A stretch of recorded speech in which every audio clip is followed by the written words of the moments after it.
December 9th, 2025. While most Americans were focused on the Federal Reserve's upcoming meeting, Bank of Japan Governor Kazuo Ueda made a statement that sent shockwaves through global bond markets. He told reporters that policymakers would weigh the pros and cons of raising interest rates at their December 19th meeting. Within hours, Japanese two-year bond yields crossed 1% for the first time since 2008. What sounds like boring central bank talk is actually the trigger for unwinding one of the largest financial positions in history. And our Treasury market sits directly in the blast zone. Here's what you need to understand. Japan holds between $1.1 and $1.2 trillion in U.S. Treasuries. That makes them our largest foreign creditor, the single biggest source of foreign funding for our government's spending. And they're not just holding these bonds out of loyalty or friendship. For over a decade, Japanese investors have been exploiting what Wall Street calls the carry trade, and it's been one of the most profitable arbitrage opportunities in financial history until now. Let me explain how this trade works, because once you see the mechanism, you'll understand why December 19th matters so much. Imagine you could borrow money at negative interest rates, not 0%, negative, meaning someone actually pays you to take their money. That was Japan for years. Their central bank held rates below zero, so Japanese banks and investors could borrow yen and literally get paid for doing it. Now here's the genius move they made with that nearly free money. They immediately converted those yen into dollars and bought U.S. Treasury bonds yielding 4, sometimes 5%. They pocketed the difference. Hundreds of billions of dollars flowed into this trade because the math was so obvious it felt like free money. Think about that for a second. You borrow at negative rates, invest at 4 to 5% positive returns, and the only risk is currency fluctuation. As long as the yen stayed weak and the dollar stayed strong, Japanese investors were printing money. Pension funds did it. Insurance companies did it. Banks did it. Even individual Japanese savers got in on versions of this trade. The entire financial relationship between our two countries got built on this foundation of ultra-cheap yen funding our treasury purchases. But here's what makes this a ticking time bomb, rather than a permanent feature of global finance. When the Bank of Japan raises interest rates, that free money becomes expensive money. Suddenly, those Japanese investors who were getting paid to borrow yen are now paying 1%, maybe more as rates keep rising. They're still only earning 4% on our treasuries, so their profit margin just collapsed from 5% down to 3%. And that's before you account for currency risk. If the yen strengthens against the dollar, which it does when Japanese rates rise, they lose money on the conversion back. The trade that looked like genius now looks like a trap. So, what do? They sell. They dump U.S. Treasury bonds, convert the dollars back to yen, and repay their loans before the math gets even worse. This isn't optional. It's not based on emotion or market sentiment. It's pure mathematics forcing their hand. And we know this isn't just theory because it's already happening. Japan dumped $119.3 billion in U.S. Treasuries during the first quarter of 2025. That's the steepest quarterly drop since 2012. Let me put that in perspective for you. We're talking about a selling pace that, if sustained, would completely empty Japan's Treasury holdings in about 2.5 years. But it won't be sustained and gradual. It's going to accelerate. December 1st, 2025 gave us a preview of what's coming. Treasury yields experienced their biggest single-day spike in months. The 30-year bond yield jumped 8 basis points in a matter of hours. What triggered it? Movement in Japanese bond markets. Japanese 10-year government bonds hit yields we haven't seen in 17 years. The 2-year crossed 1%. The 30-year Japanese bond hit a record 3.2%. The 40-year bond reached an all-time high of 3.6%. Every single one of those moves makes keeping money in Japan more attractive and sending it to America less profitable. Each basis point higher in Japan translates to billions of dollars in selling pressure on our treasuries. Now, here's where the timing becomes almost deliberately cruel. The Bank of Japan's December 19th meeting happens the exact same week as the Federal Reserve's meeting on December the 17th and 18th. Our Fed is expected to cut rates by a quarter point, making U.S. bonds less attractive right as Japanese bonds become more attractive. We're literally watching capital flows reverse in real time, from west to east, from America back to Japan. And this couldn't come at a worse moment for us. Our government is running a $2 trillion annual deficit under the current tax cuts. We need foreign buyers to fund that spending. We need Japan to keep buying our debt, or at least to stop selling it. But instead, Japan is shifting from our largest buyer to potentially our largest seller, right when we need them most. And it gets worse. In May 2025, something unprecedented happened. Japanese Finance Minister Katsunobu Kato stood before reporters and said something Japanese officials never say out loud. He stated that Japan's Treasury holdings could serve as a card on the table in trade negotiations with the United States. Read that again. The finance minister of our closest Asian ally just publicly acknowledged that our debt to them is leverage. That $1.1 trillion sitting in Japanese vaults isn't just an investment, it's a weapon they're willing to discuss using. Now, Kato tried to walk it back almost immediately. He claimed he meant Japan would reassure us they wouldn't sell, that they'd keep supporting our debt markets. But you don't accidentally use the phrase card on the table when discussing $1 trillion in Treasury holdings. That's not a slip of the tongue, that's a signal. And financial analysts heard it loud and clear. Economists started calling this the nuclear option for a reason. If Japan decides to sell even 10 to 20% of their holdings, we're talking about flooding the market with $100 to $200 billion in Treasury bonds that need new buyers. That kind of supply overwhelms demand, spikes yields, and creates a cascading crisis that hits both the bond market and stock market simultaneously.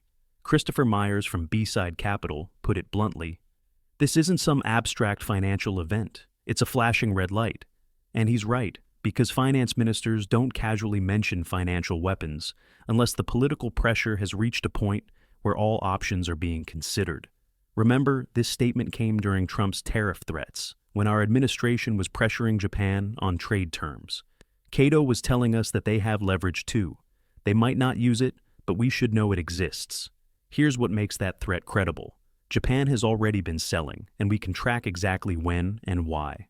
From January 2022 to January 2025, Japan reduced their total U.S. Treasury holdings from $1.29 trillion down to $1.07 trillion. That's a $220 billion reduction.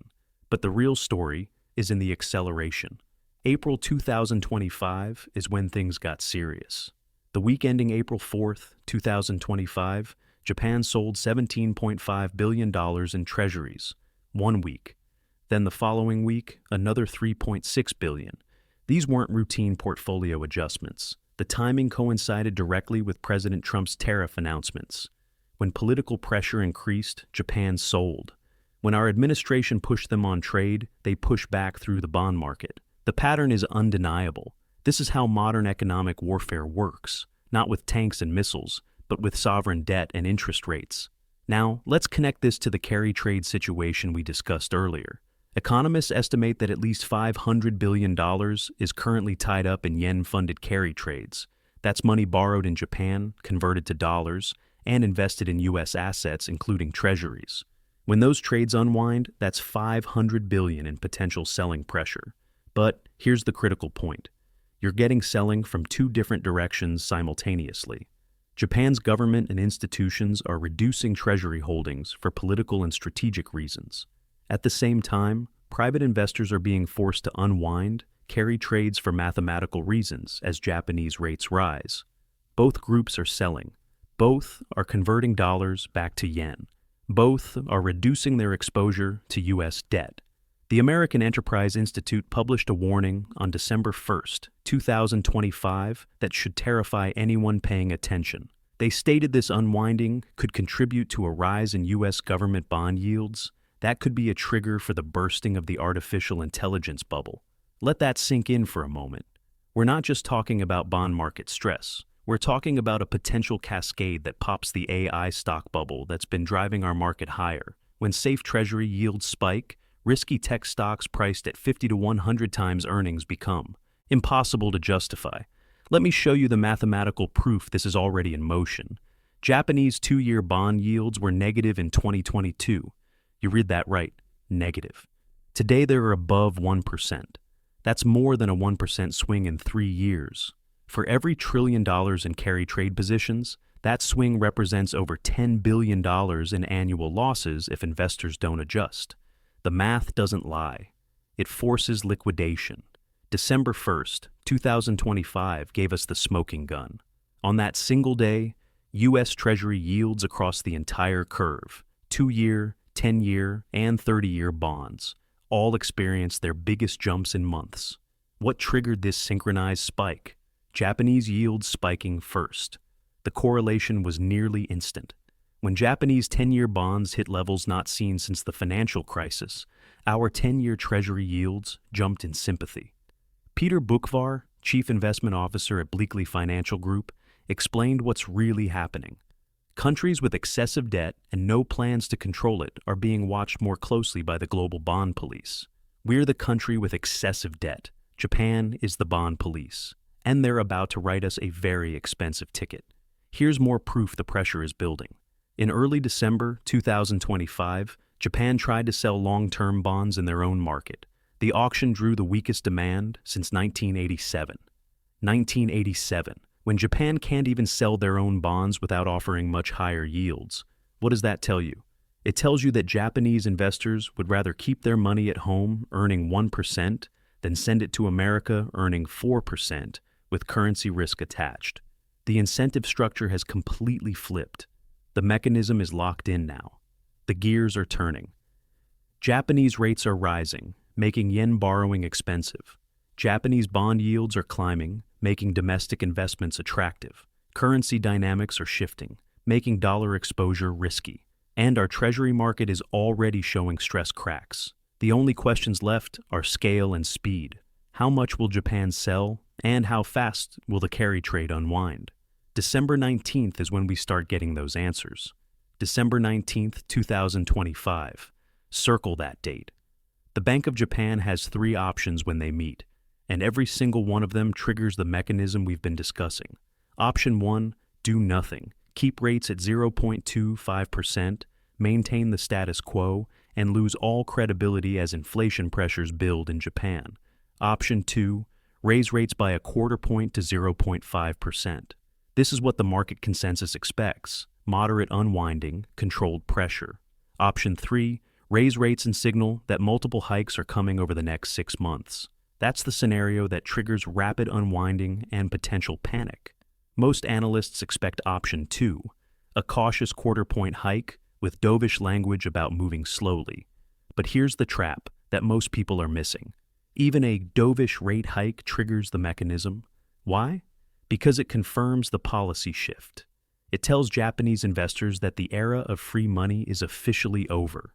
Even if this particular hike is small, they now know that rates are going up, not staying at 0. And in financial markets, it's not the current level that matters most. It's the direction and momentum. Once Japanese investors see rates rising, they know future yen borrowing costs will be higher next month, higher the month after that. So they don't wait. They front-run the next hike by selling now. We saw this exact pattern on December 1st when Treasury yields spiked just from Governor Ueda talking about rate hikes. He didn't actually raise rates. He just discussed the possibility. And our bond market convulsed. What happens when he actually does it? When the Bank of Japan officially moves rates higher for the first time in this cycle.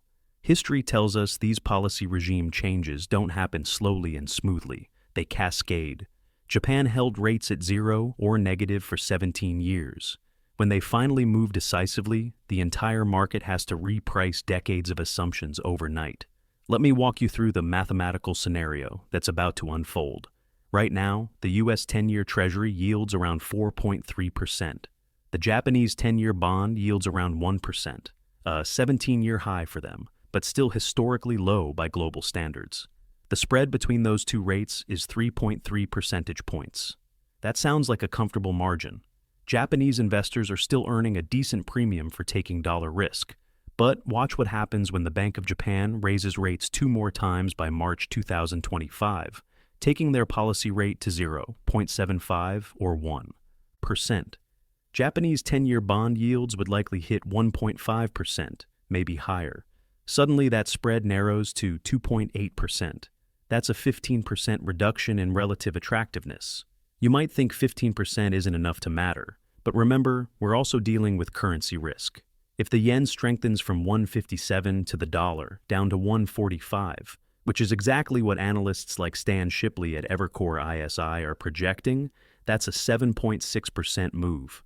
Japanese investors would actually lose money on the currency conversion even if they earn the yield differential.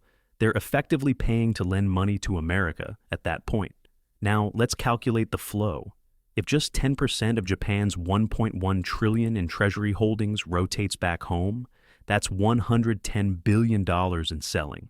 For context, the entire U.S. Treasury market sees around $600 billion in daily trading volume. But here's the critical constraint.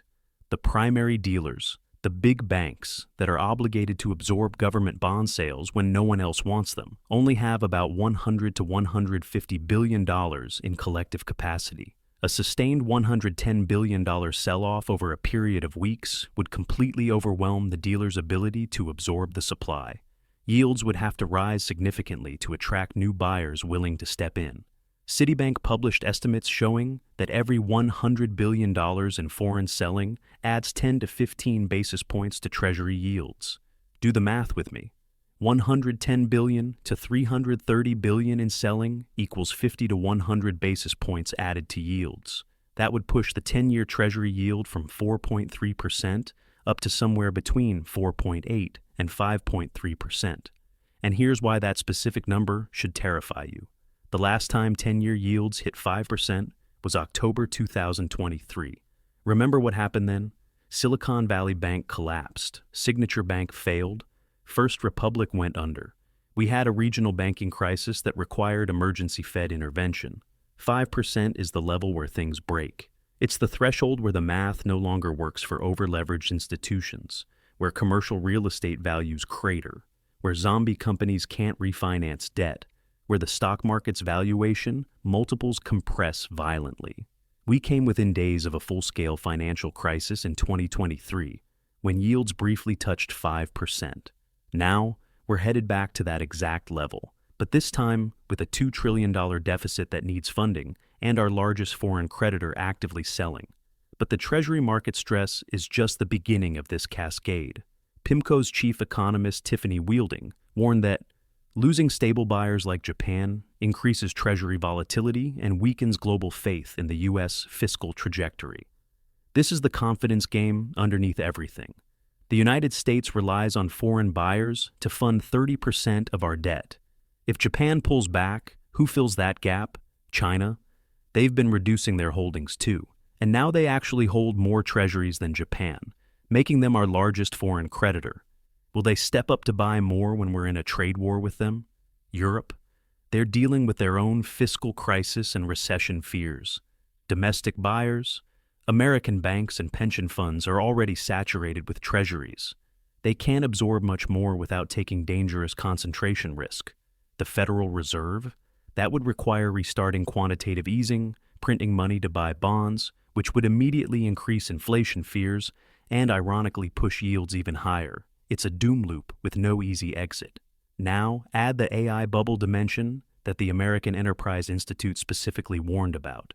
Rising Treasury yields from Japanese selling could be a trigger for the bursting of the artificial intelligence bubble. Think about why that matters. AI stocks like Nvidia, Microsoft, and dozens of smaller names are trading at 50 to 100 times earnings. They're priced for absolute perfection, with the assumption that interest rates stay low forever. These valuations only make sense when the risk-free rate from Treasury bonds is 2 or 3%.